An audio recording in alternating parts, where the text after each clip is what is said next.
I know you've said, once I came to Atlanta and became a Falcon, that I didn't really envision going anywhere else. Obviously, you got the deal done this offseason, but what struck me about the way you handled that was like everyone holds out in this day and age. Like you see that across the league, but you were like, nope, I'm here to work. It's going to work itself out. What kind of gave you that peace that was going to happen, that you'd be able to stay here? Just doing right.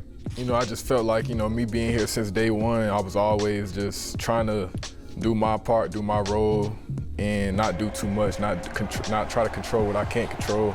And that's how I handled the situation. Like it got to a point where I forgot that it was even, going on. Like I was just, practicing every day, just coming out, playing hard, physical, just getting the details and things down with the new scheme, new players and coaches that we got. You kind of get lost in what's behind those closed doors. But once the opportunity came and,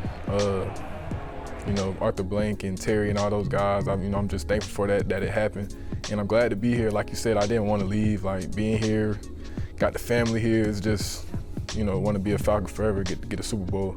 PFF tracked you as only giving up 50 combined yards in weeks 2 and 3. Have you felt that opposing teams are kind of attacking the secondary differently and maybe even less than last year, just with you and obviously having Justin and Jesse behind you as well? I do feel like there's respect in the back end. And that's great, just having a lot of good names, faces all off of our play though, so just that alone, I do think that there's some respect, which is good. Obviously 3 division games straight, and then 5 of your next 7 are a bunch of division games as well, all but one of them will be played in that next stretch. Just the importance of locking in for these next couple games as well. Yeah, it's super important. Just division games, the games that even if it's first game of the season, the early the season they are, just getting them and winning them set you up in the, late in the season, because of course you want to go undefeated in the division, but you never look over none of the division opponents.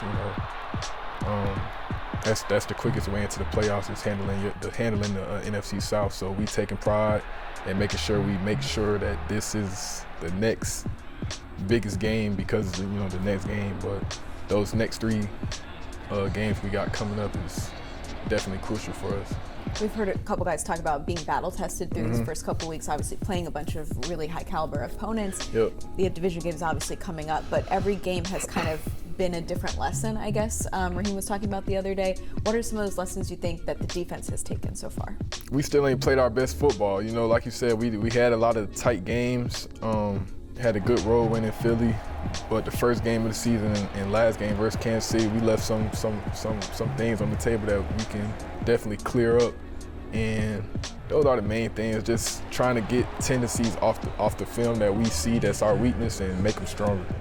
Next week, Matt Ryan is going into the Ring of Honor. I know you played with him for a short amount of time, but just especially now with you being older on the team and seeing how Kirk now leads, like when you look back at what Matt brought to this team when you were on it as a young guy, what do you kind of remember about him?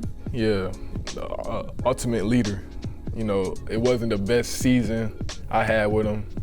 My rookie year, we went 4-12, but him just facing all the adversity and keeping his head high, and his resume speak for itself before I got here. So I definitely had a whole lot of respect and still do for him. But just me being a teammate with him, just seeing him come in, day out, be accountable for the team and stand up and take all the shots and stuff we had and go out there every Sunday and try to come up with a W. Just let me know who he is, and definitely he deserves everything that's coming his way. So definitely got love for Matt. I know so many of these guys on this team now didn't play with him, obviously. Seeing a guy like that go in the Ring of Honor who's kind of like recently retired, was recently in the game, they probably watched him growing up and stuff, like your teammates, just like you did. Does anyone ever talk about him like, hey, this guy's, he's pretty much a legend here in Atlanta? Yeah, me being from here, I done had a whole lot of, outside of teammates, a lot of family friends. He got a whole bunch of love in the city, a lot of fans and people I know, feel he is the greatest thing walking, especially for Atlanta. So, and then seeing Kirk come in and be vocal and a leader as well, just gave me flashes of Matt. Like, they both just have high standard for how they take control of the team, and you know, he just very deserving.